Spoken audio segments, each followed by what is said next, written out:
come loaded with high-end specs and premium build quality. You probably know that they're sold online for pretty aggressive prices. And you probably also know that they give the best phones from Samsung, Apple, and Google a good run for their money.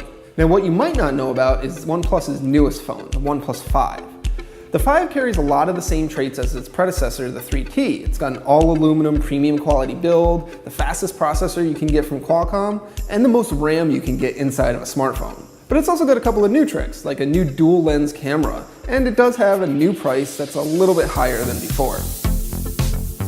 Let's start with the basics. The OnePlus 5 costs $479 for the 64GB model, or $539 for the 128 version. That's $40 to $100 more than the 3T, and it's priced a lot closer to the premium flagships from those other companies.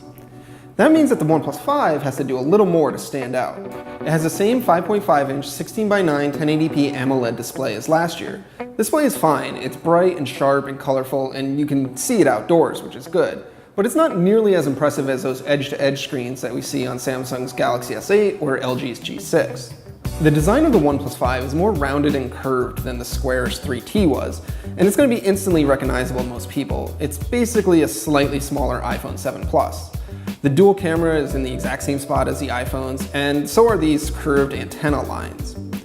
It also has a super fast fingerprint scanner right on the front below the screen. But it does have some unique OnePlus touches, like this ringer switch, which makes it really easy to turn the ringer on and off. Now, inside, the OnePlus 5 has either 6GB or 8GB of RAM, depending on whether you choose the 64GB model or the 128GB version.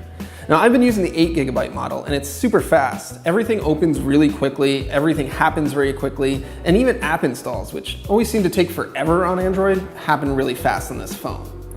Now, I have noticed a little bit of jelly-like scrolling from time to time, but it's not always apparent, and for most of the time, the OnePlus 5 is really whip fast. But here's the thing about being fast. It's not always better. The OnePlus 5 is faster than the Galaxy S8, for example, because it doesn't have the S8's animations or fluidity. It kind of feels like the OnePlus 5 is running on fast forward, which isn't always the best experience. Inside is also a 3300 mAh battery, which in my experience is enough to last a full day with medium to heavy use.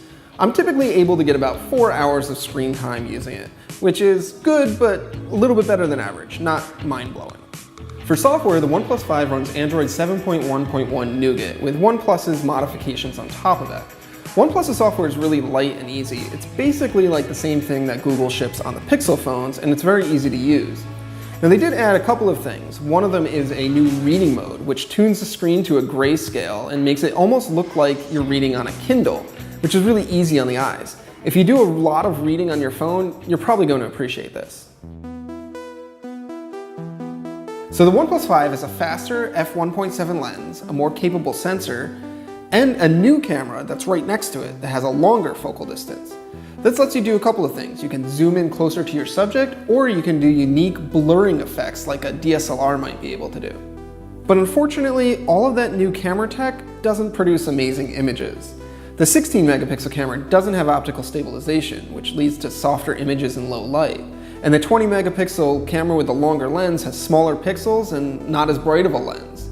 All of this adds up to lower quality images in low light, especially compared to what you can get from an S8, a Pixel, an HTC U11, or even an iPhone.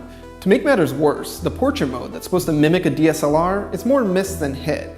Far too often it blurs too aggressively or doesn't blur all of the areas that a real camera would. Most of the time it looks pretty fake. Then there are other disappointing things about the OnePlus 5, such as its complete lack of water resistance, or if you're in the US, the fact that you still can't use it on Verizon or Sprint.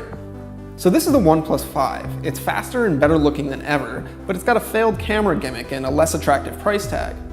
That pricing really makes this calculus change. For just a little bit more, you can get a phone with waterproofing, a better camera, and more forward-looking designs. Now that isn't to say the OnePlus 5 is a bad phone. Most people will be able to look right past its iPhone-like design and mediocre camera and just enjoy its